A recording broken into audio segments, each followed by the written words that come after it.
Hello, Namaskar. This is Firstpost and you're watching Vantage with me, Palki Sharma.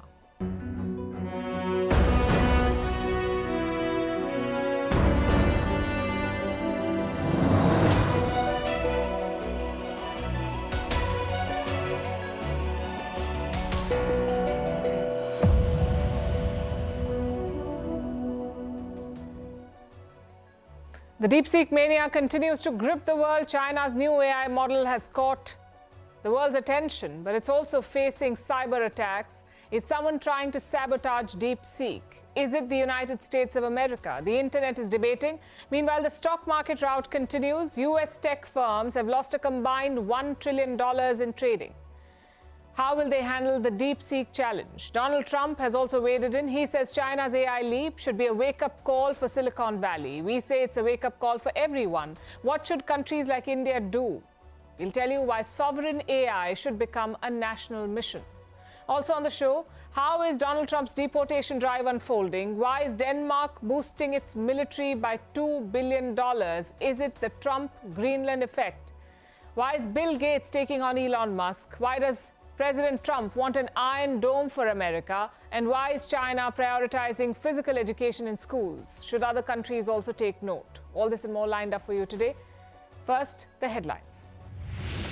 The U.S. Embassy in the Democratic Republic of Congo is set on fire, and as armed men storm the building, the embassies of France, Belgium and Rwanda also come under attack. The protesters were heard chanting, "Death to imperialists." This comes a day after Rwanda-backed rebels claimed control over the strategic city of Goma. India summons the Sri Lankan envoy, registers a strong protest over its navy firing on Indian fishermen. 5 fishermen have been injured in the incident. New Delhi calls Colombo's action unacceptable. The Sri Lankan navy claims that the firing was accidental. Pakistan criminalizes online disinformation. Those found guilty will face up to 3 years in prison. The law was rushed through the National Assembly with little warning. It will now go to the president for approval. Former Prime Minister Imran Khan's party calls the move, quote-unquote, highly undemocratic. A Russian delegation arrives in Syria. It's the first one from Moscow since the ouster of Bashar al-Assad. President Putin was one of Assad's key allies when he ruled Syria. Assad and his family fled to Russia after his government was toppled in December. Last month, American and Ukrainian diplomats visited Syria's new rulers. And Serbia's prime minister resigns after months of mass demonstrations. It was triggered by the collapse of a train station roof in November. 15 people were killed in the incident. The prime minister was in office for less than a year.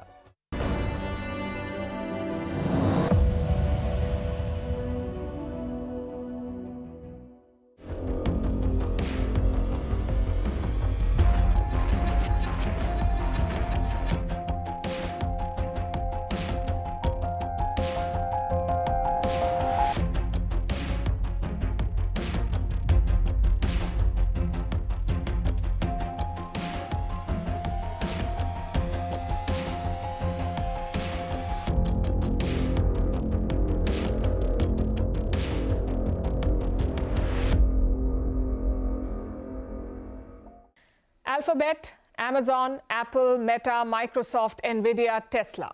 Together, these tech giants are called the Magnificent Seven. And why are they called magnificent? Not because of their massive valuations or their investments in artificial intelligence. They are called magnificent because of their dominance in the stock market.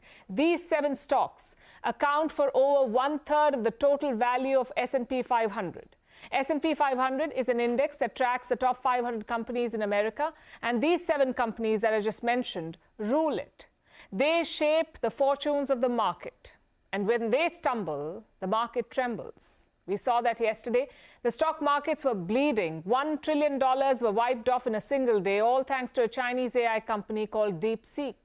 We've been telling you about it on this show. Deepseek recently unveiled its AI models, its AI chatbots.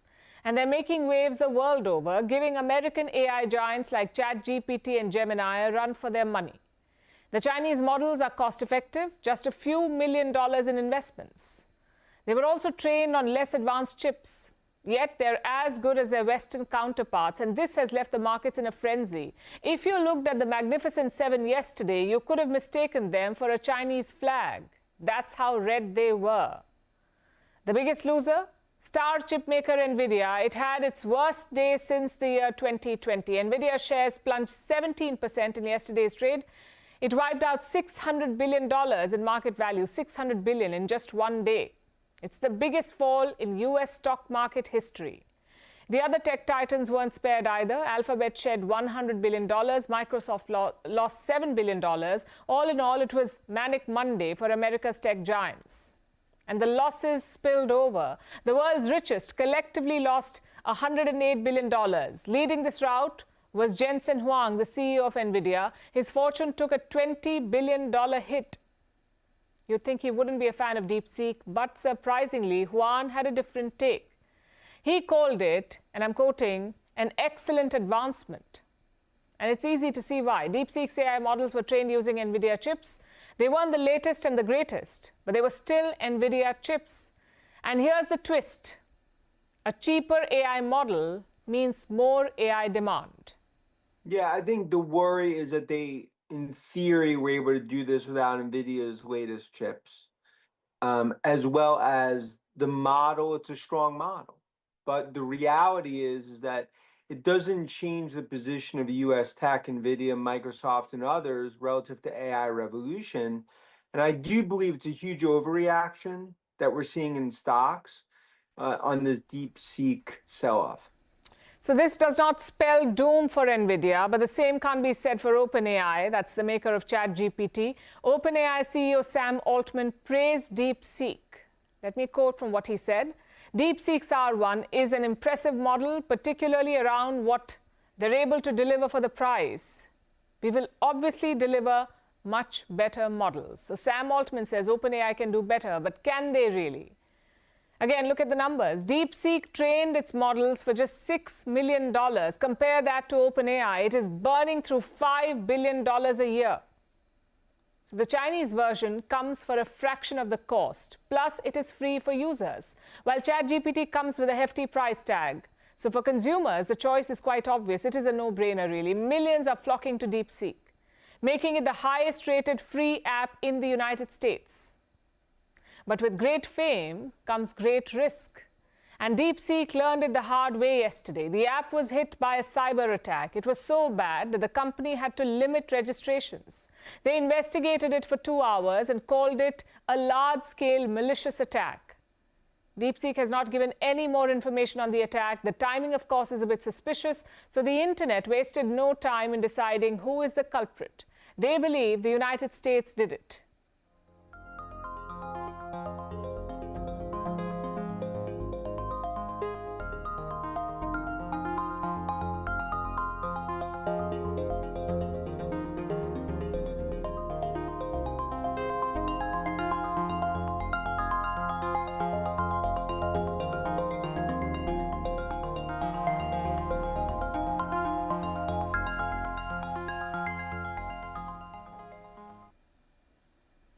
But conspiracy theories aside, the rise of Deepseek is a reminder. Innovation does not always have to come with $1 billion price tag.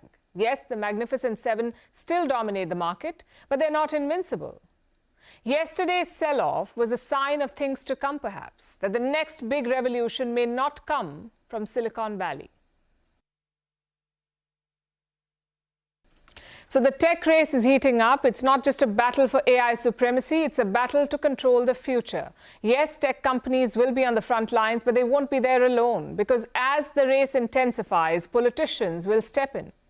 We are seeing that in the US already. Donald Trump has commented on the Deepseek breakthrough. He says it should be a wake-up call for Silicon Valley. The release of Deepseek AI from a Chinese company should be a wake-up call for our industries that we need to be laser-focused on competing to win, because we have the greatest scientists in the world. Even Chinese leadership told me that. They said. So how will America respond? Their strategy has been two-pronged so far. The first is to choke the chip supply.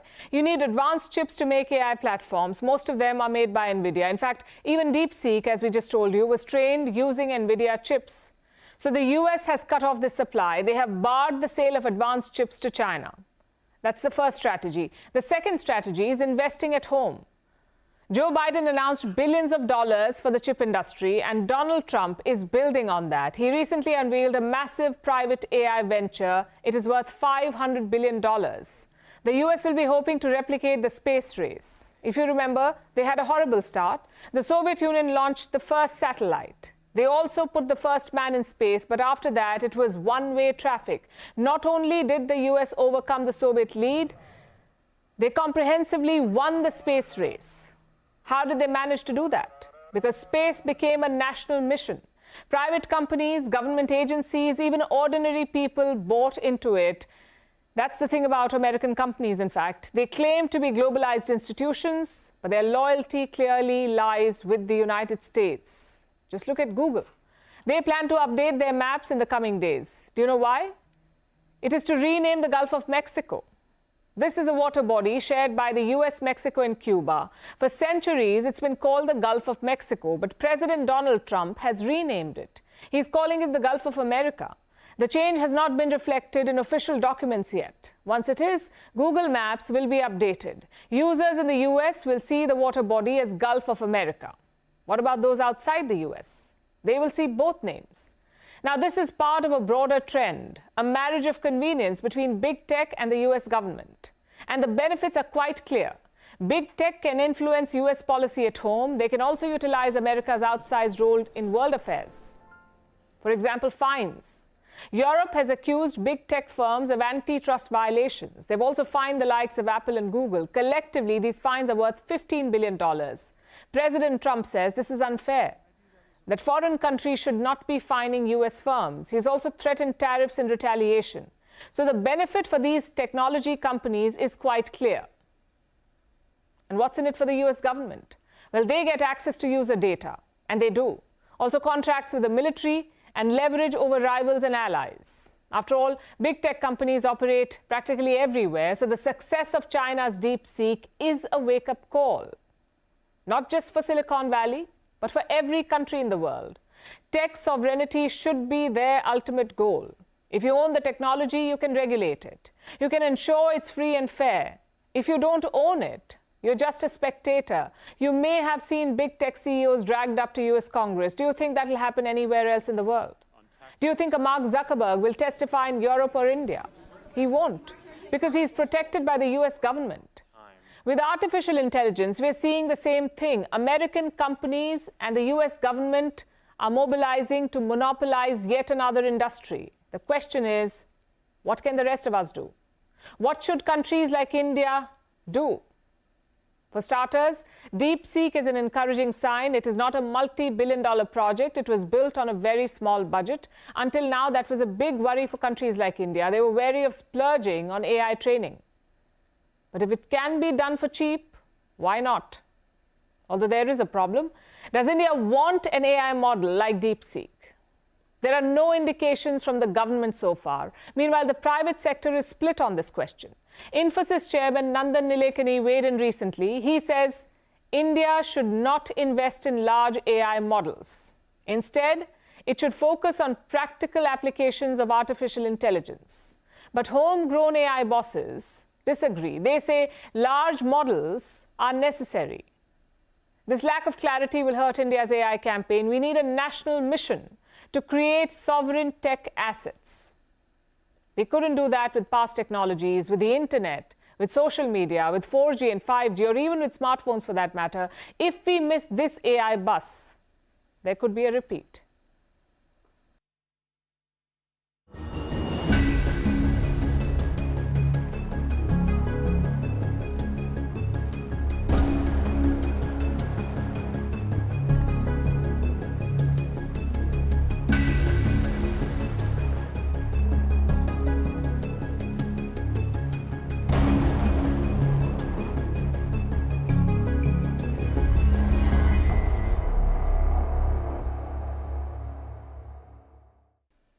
Yesterday, we told you about the Trump-Modi phone call. Today, we have more details. Prime Minister Narendra Modi could visit the United States of America next month. Says who?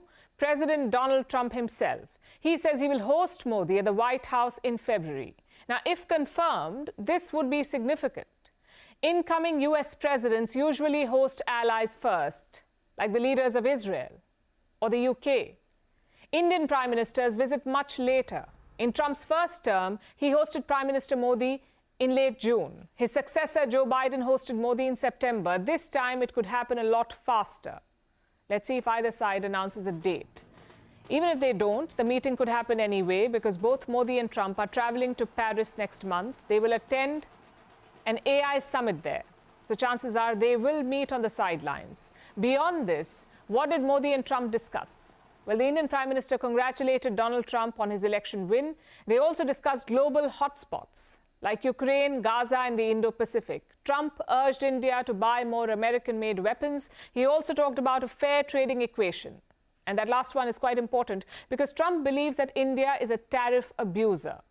Hours after speaking to Prime Minister Modi, he threatened New Delhi with tariffs.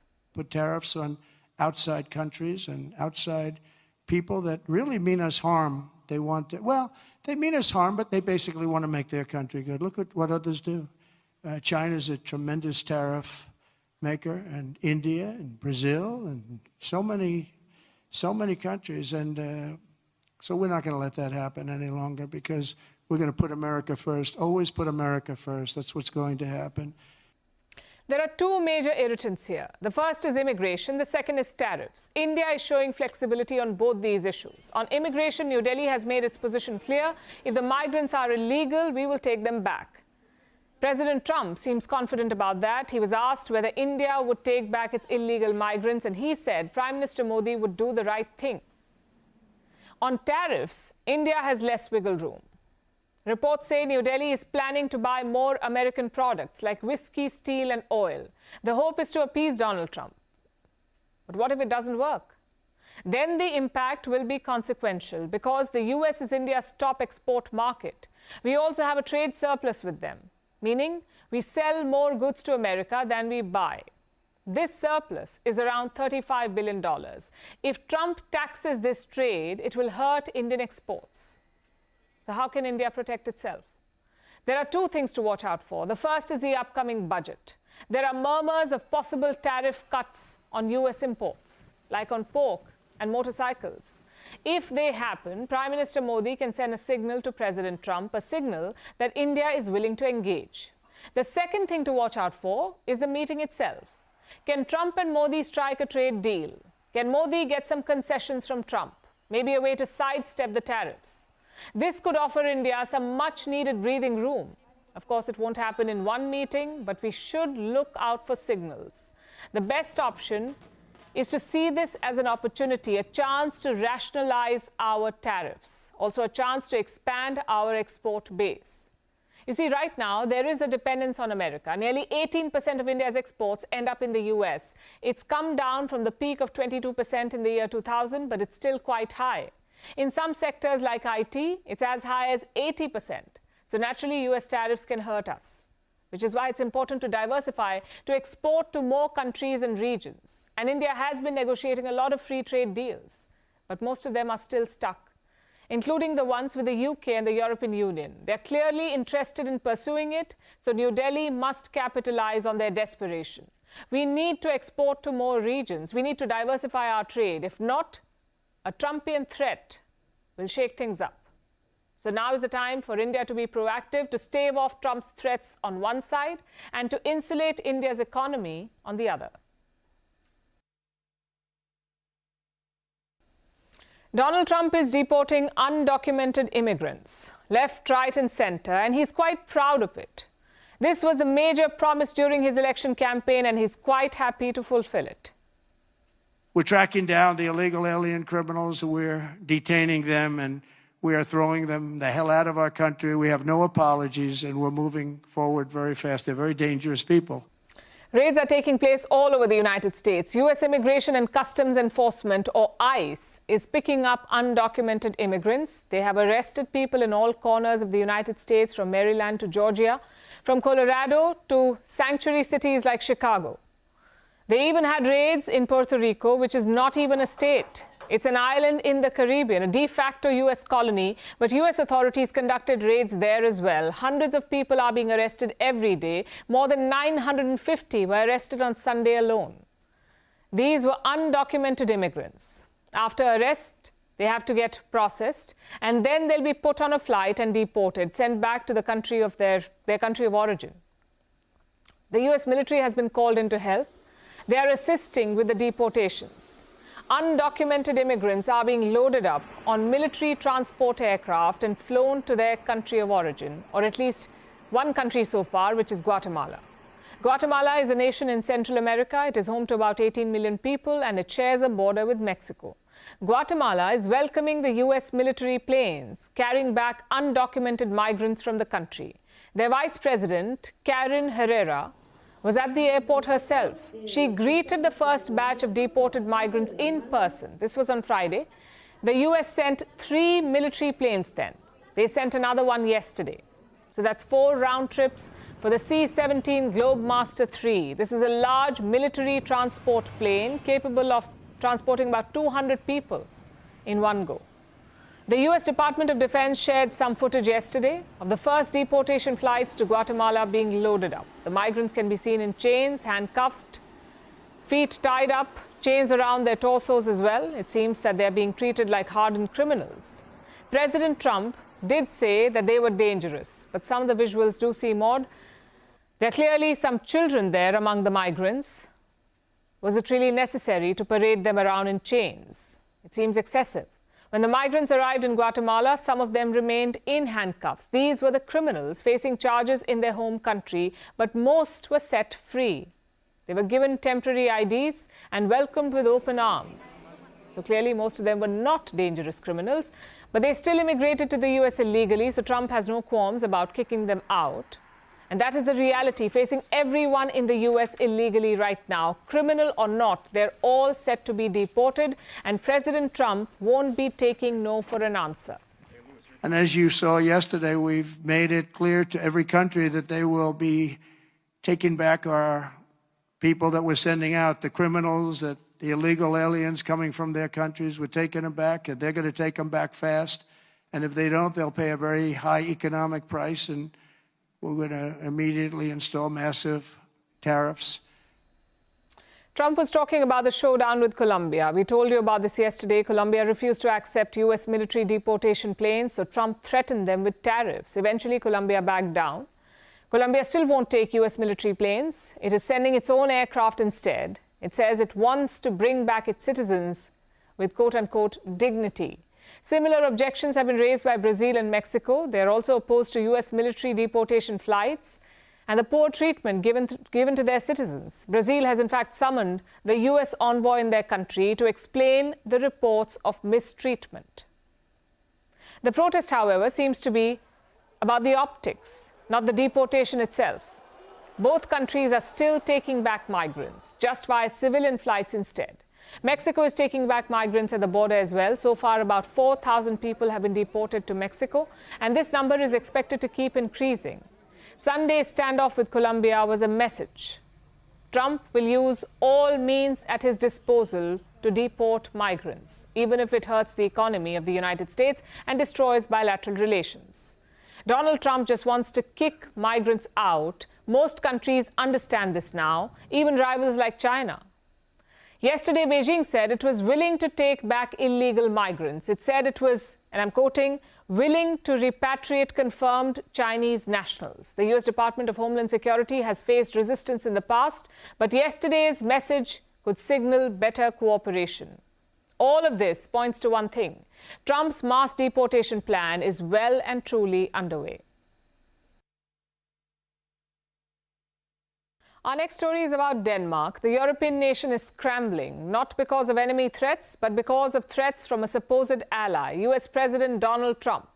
Trump wants Greenland. It's an autonomous Danish territory, so Trump wants to buy it from Denmark, but the Danes do not want to sell it. They've been quite clear about this.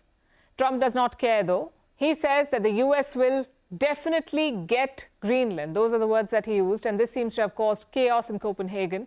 Denmark announced a new security plan yesterday, a new $2 billion deal for Arctic security. It involves new ships, drones, and satellite surveillance. But is it really about the Arctic? Or is it about deterring Donald Trump from going after Greenland? Our next report has the details. Denmark has announced a new security spending package. It's worth 14.6 billion Danish kroner, which comes up to a little over 2 billion USD. Copenhagen says that the new package is for Arctic security. Denmark is one of the 8 members of the Arctic Council. It's an intergovernmental forum for countries with land inside the Arctic Circle. But Denmark doesn't actually have land within the Arctic Circle. Its only claim to representation there is an autonomous territory, Greenland. Denmark's new security package heavily involves Greenland. It's a partnership between Denmark, Greenland and another autonomous territory, the Faroe Islands. The message is clear. Denmark wants the world to know that it still holds Greenland and it's ready to defend it. Now, ordinarily, this message would have been for Western rivals like Russia and China. But these days, Denmark has a new headache from within the Western coalition. The problem is their big brother, the United States, or rather, the new US President, Donald Trump. Trump has been quite clear about his ambitions. We need Greenland for national security purposes. He seeks to take control of Greenland. Ideally, he would like to buy it from Denmark, but Trump has also refused to rule out a military intervention. Denmark has been trying to dissuade Trump. It has told him multiple times that Greenland isn't for sale. Greenland itself has said this, but Trump doesn't care. He keeps bringing up the issue, telling reporters that controlling Greenland is a matter of security. Not just American security, but for the freedom of the world. Trump said this again over the weekend. But I do believe Greenland will get, because it really has to do with freedom of the world, not just freedom of, it has nothing to do with the United States other than we're the one that can provide the freedom. They can't. They can't. I mean, they put 2 dog sleds there 2 weeks ago. They thought that was protection. Trump mocked the Danes for putting dog sleds in Greenland, and he has a point. Dog sleds in 2025? Does anyone really believe that will deter a Chinese or Russian invasion? It seems Copenhagen got the memo. So yesterday, it announced the new Arctic security package, and the new package seems ordinary at first glance. Denmark announced 3 new Arctic ships, long-range drones, and increased satellite surveillance. Again, not enough to deter an invasion from a hostile force. But it did get a positive reaction from Greenlandic authorities. Greenland's foreign minister said, "I'm pleased that with this partial agreement, we have taken the first step towards strengthening security in and around Greenland." So the Danes have got the Greenlanders on board. However, one crucial aspect of defense spending was not discussed, something that could actually be a game changer. Denmark controls an airstrip in Greenland in the island's southwest, and Copenhagen is planning to upgrade it. This would allow Denmark to deploy F-35 stealth fighters from the base. F-35s aren't dog sleds, so no one is going to dismiss them as a joke. This means Denmark is set to strengthen its hold on Greenland. It will have real means for Arctic security and a real deterrent to expansionism, whether Russian, Chinese, or even American.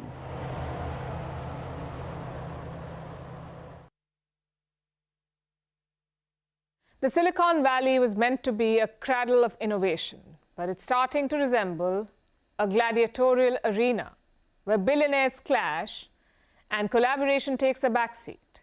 The latest in the ring are Elon Musk and Bill Gates. They did not always see eye to eye, but this time their rivalry is out in the open. In a recent interview, Bill Gates slammed Elon Musk. What for? For embracing far-right politicians abroad. It's really insane that he can destabilize the political situations in countries. I think in the US, foreigners aren't allowed to give money. Other countries maybe should adopt safeguards to make sure super-rich foreigners aren't distorting their elections. So clearly, Bill Gates is not holding back, and he does have a point. Musk is interfering in elections across the world, from Germany to the United Kingdom, backing far-right parties and calling for a change in government. According to Bill Gates, that is overreach. It's difficult to understand why someone who has a car factory in both China and in Germany whose rocket business is ultra-dependent on relationships with sovereign nations and who is busy cutting $2 trillion in U.S. government expenses and running 5 companies, is obsessing about this grooming story in the UK.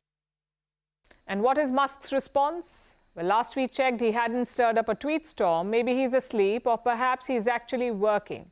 But if his record is anything to go by, Musk will not let this criticism slide. Just this month, he accused Bill Gates of meddling in European politics. And back in 2022, Musk said that Gates was shorting Tesla. When you short a stock, you basically borrow shares from a broker and then sell them in the hope that the stock price will fall. So shorting is essentially betting against a stock. Now, Musk said that Gates was shorting Tesla. It sparked an avalanche of tweets. Safe to say the two do not get along. And let's not pretend that these feuds do not serve a purpose. Gates is trying to play the benevolent dad of tech, shaking his head at Musk's antics. Meanwhile, Elon Musk doubles down on his bad boy genius persona. It plays well with their fan bases, and it's great for their businesses. Because at the end of the day, who doesn't love a bit of drama? And the billionaires definitely thrive on it. Just last week, Musk was taking potshots at OpenAI CEO Sam Altman. It started as a casual comment and spiraled into a full-blown social media showdown. Altman tried to extend the olive branch. Musk rebuffed him. Before that, in 2023, it was Elon Musk versus Mark Zuckerberg. And this wasn't just a battle of tweets or posts. This time, it was about the real punch. Zuckerberg proposed a cage fight. Musk agreed. 2 adult men, billionaires to boot, fighting it out. The world couldn't wait for this edition of the Fight Club, but it never took place. For all their saber-rattling, they never got around to throwing punches. And you may know this. The first rule of Fight Club is that you don't talk about it. But not in this billion-dollar Fight Club. Here, all they do is talk. And most battles feature Elon Musk. So is there any billionaire that he gets along with? It's not much of a list, but of late he's been quite chummy with Satya Nadella, the CEO of Microsoft. Their exchanges have been playful. The vibes seem positive. But knowing Musk, it's only a matter of time before this too turns into another headline-grabbing feud. Because in the billionaire world, alliances are as fleeting as tweets. And these open spats aren't just ego battles, they're spectacles that shape public perception. They reinforce brand loyalty, and more often than not, they boost the bottom line. It's all part of a carefully curated performance. The only constant in this story is the drama. There's a new item on President Donald Trump's wish list, an Iron Dome for America. He signed an executive order on Monday. It directs the U.S. military to create a missile shield. Against what? Most kinds of aerial weapons, even hypersonic and ballistic missiles. We've seen how effective the Iron Dome is in Israel. It has protected the country for years.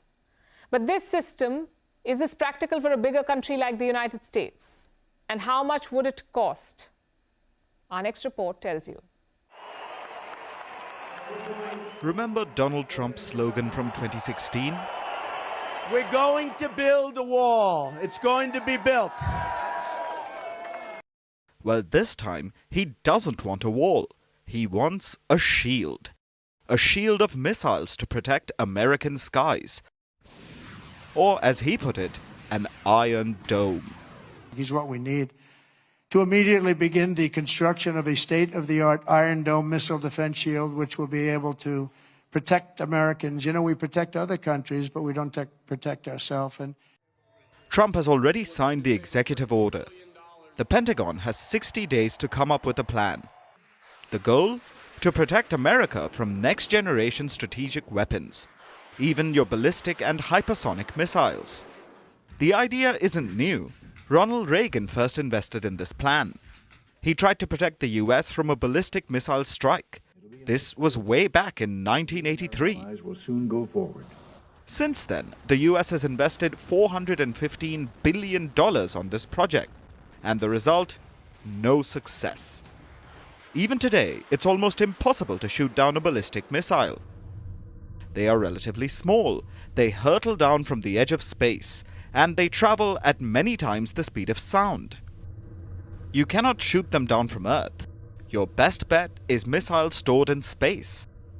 And that is what Trump wants. He wants a system that can shoot down missiles from space, a technology that doesn't exist today. So ballistic missiles are out of the picture. What about smaller rockets? Israel's Iron Dome makes short work of these rockets, so why not America? Experts say it's simply not practical. The US is the third largest country in the world. Its size is 9.8 million square kilometers, and Israel just 20,000 square kilometers. So the US is 490 times bigger than Israel. It would need more than 24,000 iron domes to defend itself. The cost? Around $2.5 trillion, which is several times higher than the US military budget. And it's not just about the money. Israel and the US face different kinds of threats. Israel handles rockets from Gaza and Lebanon, slower, short-range weapons. But the US? Their biggest threat are ballistic missiles from other continents, from countries like China, Russia, or North Korea. Nobody is lobbing rockets at the US from Mexico or Canada. Yet, this Iron Dome obsession remains. Even Europe is toying with the idea. Ukraine's President Volodymyr Zelensky suggested it recently. He said that Europe should have its own Iron Dome. Europe needs its own version of the Iron Dome, something that can deal with any kind of threat. We can't rely on goodwill from a few capitals when it comes to Europe's security. We get the allure. It's reassuring to hear about a shield of missiles, to see projectiles being shot from the sky. But you cannot copy-paste defense strategies. What works for Israel will not work for the US. What works for the US will not work for India. So Trump's Iron Dome business doesn't sound like a practical strategy. Though the defense contractors will be licking their lips.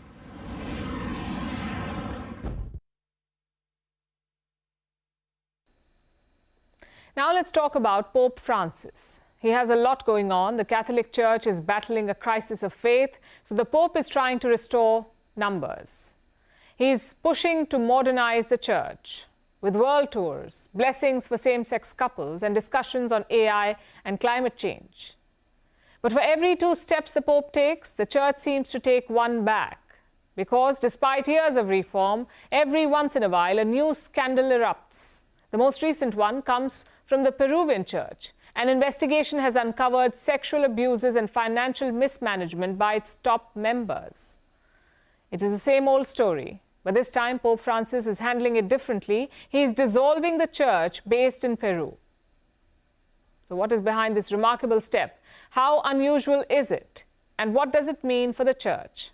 Here's a report. Dissolution is a charged word among the Catholics. It refers to the suppression of a religious movement recognized by the Church. It's a popular word, but as an actionable item, it's almost unheard of. It is a fate that no Jesuit religious order wants to meet. But that's exactly what has happened to a Peruvian-based Catholic movement, the Sodalitium of Christian Life. It was founded in 1971. It has about 20,000 members, and it is an enormously influential Catholic society in South America. But now it's being dissolved. In a remarkable and highly unusual step, Pope Francis is dissolving the Peruvian Catholic group, and its top members are being definitively expelled. Why? Take a wild guess. Because of a sex abuse scandal. And it has been more than a decade in the making. In 2011, former members of the group filed a complaint with the Lima Archdiocese. They talked about abuses by its founder, by this man, Luis Figari. At the time, like most cases of abuse, this too was swept under the carpet. Neither the local church nor the Holy See took action. But 4 years later, they were forced to act. In 2015, this book was released. It was written by one of Figari's victims and a journalist, and it laid bare in great detail the twisted practices that were conducted at the Sodalitium. So the group was pushed to commission an investigation. Its report came out in 2017 and uncovered more details. Apparently, Figari sodomized his recruits. He also subjected them to regular humiliation through psychological abuses. These explosive findings led to an attempt at reform, and unsurprisingly, that didn't work. So finally, Pope Francis sent Vatican investigators to Peru, and they uncovered yet again sadistic sect-like abuses of power, sexual abuses of course, but also financial mismanagement by leaders while administering church money. So finally, after years of back and forth, the Pope has taken a decisive call and dissolved the Catholic group in Peru. This is a big step for the Church in the right direction, but it's also worth remembering that it screams a desperate act of too little, too late. The Catholic Church is facing a crisis of faith, so the Pontiff has been trying to give the Vatican a boost and trying to modernize the Church by inviting younger devotees. He has conducted rare multi-country tours. He has blessed same-sex couples. He has tried to boost gender equality in church. He has talked about artificial intelligence and climate change. But wherever he goes, the shadow of sexual abuses follows him. Last year, it happened on a rare visit to the Asia-Pacific region. The Pope visited Timor-Leste, where previous child sex abuse scandals of the clergy raised questions. It happened again in Belgium when the King and Prime Minister blasted the Church's legacy of sex abuse. For decades, the world has been demanding action from the Church instead of hollow words. And finally, the Pope has realized that actions always speak louder than words. Too bad that he was practically forced to.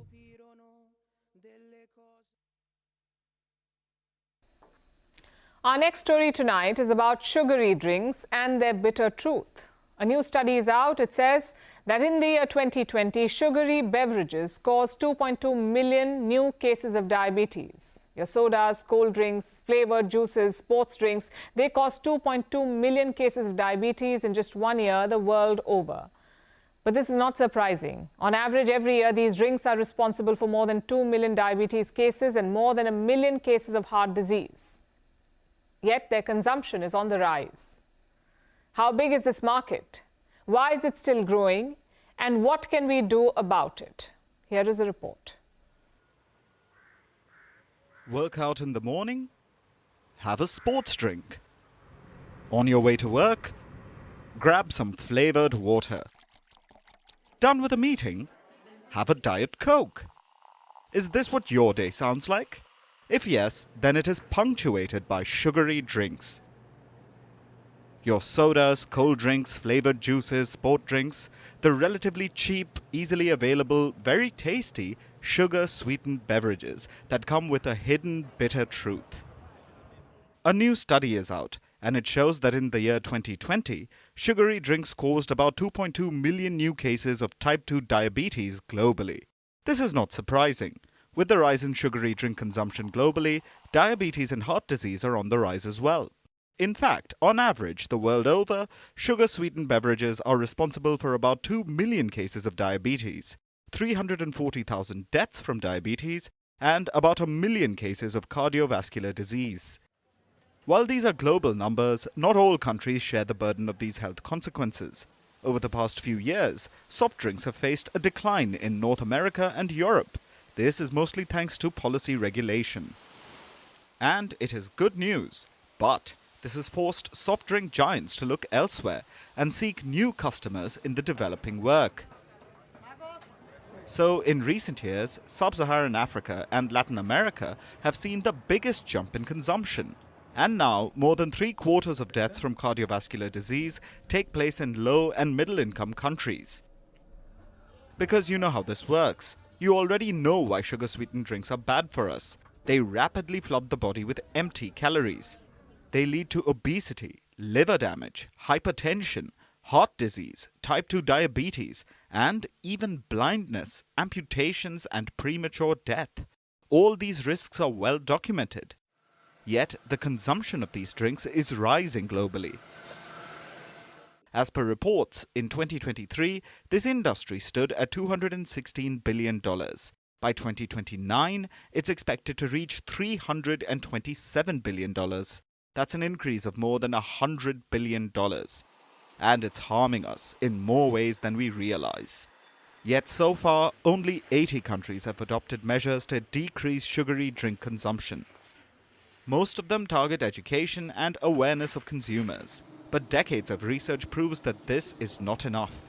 We need to shift policy control and establish guardrails against the sugary drink giants, like increased taxes and bold warnings on packaging. There's no magic bullet, but only a myriad of policies can dent our bitter love affair with these sugary drinks.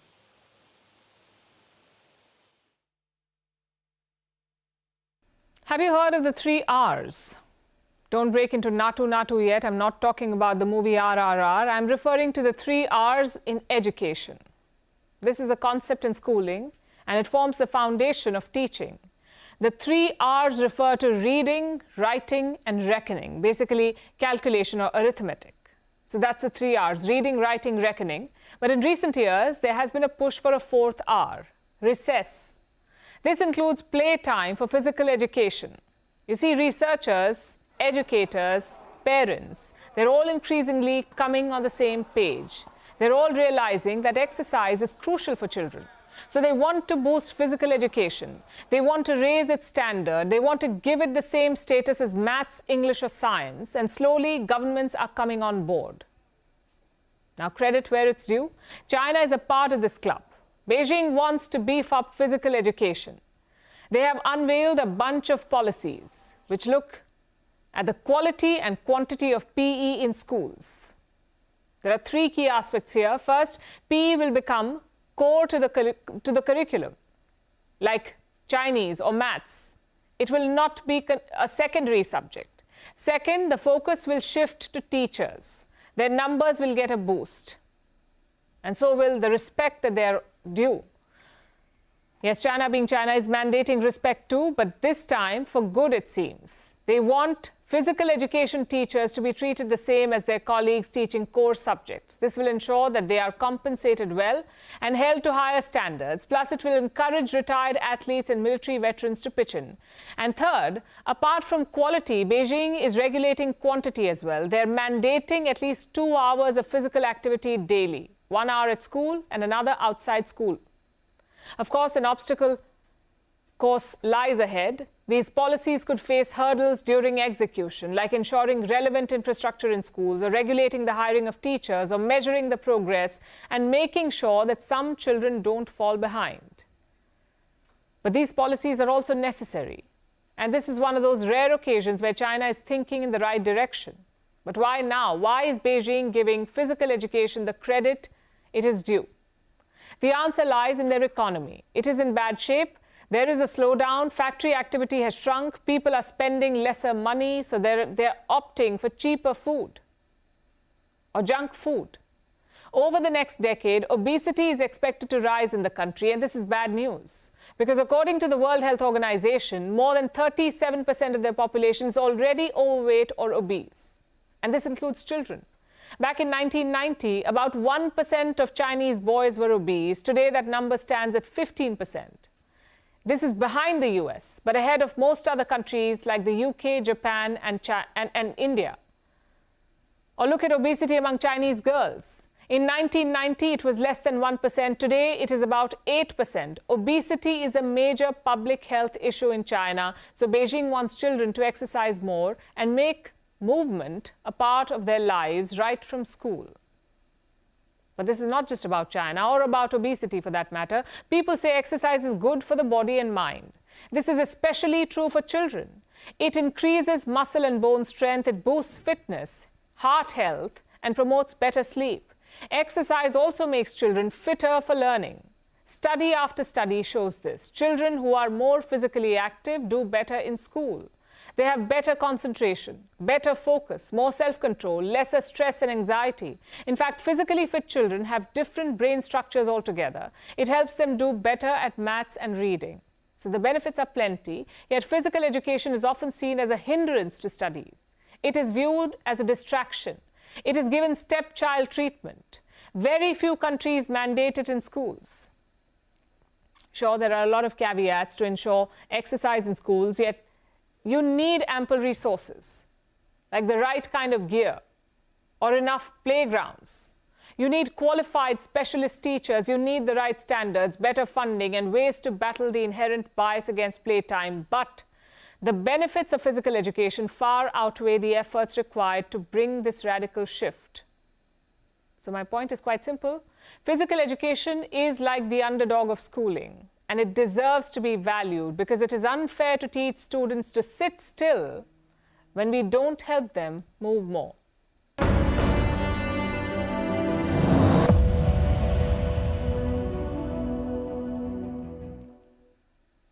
Do you know which month is the longest?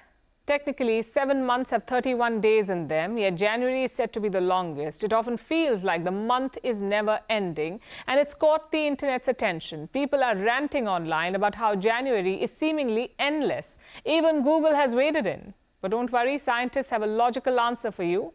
They have done studies and trials to understand this phenomenon. That's right, we may not have a cure for cancer, but our scientists have spent millions to tell us why a month feels too long. One reason is because it follows December. As you know, December is the holiday season, but January is all about work. Plus, a lot of people sign up for new things in this month, like gym or dance classes. As a result, they're more aware of time. Well, whatever the reason, at least the jokes are good.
And now it's time for Vantage shots, images that tell the story. Tens of thousands of Palestinians returned to devastated northern Gaza on foot. Holocaust survivors and world leaders light up candles in honor of Auschwitz victims. And in Cuba, a torch march honors the legacy of an independence hero. Finally, we're taking you back in history. On this day in 1985, music legends from across the globe gathered to record the single We Are the World. It aimed to raise funds for famine relief in Africa. The song was written by Michael Jackson and Lionel Richie. 45 renowned artists, including Stevie Wonder and Bruce Springsteen, were part of it. The record was a massive success, selling over 20 million copies and won multiple Grammy Awards. We're leaving you on that note. Thank you for watching. We'll see you tomorrow.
We're calling the show Vantage. We hope you like what we've put together for you.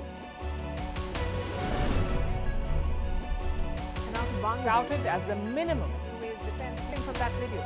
India's neighbors were the first to send this special edition of Vantage live from the White House throughout this week. Yes, Hindu Mandir in we're on our way to Tel Aviv. Measure, but it's also the perfect way to drive.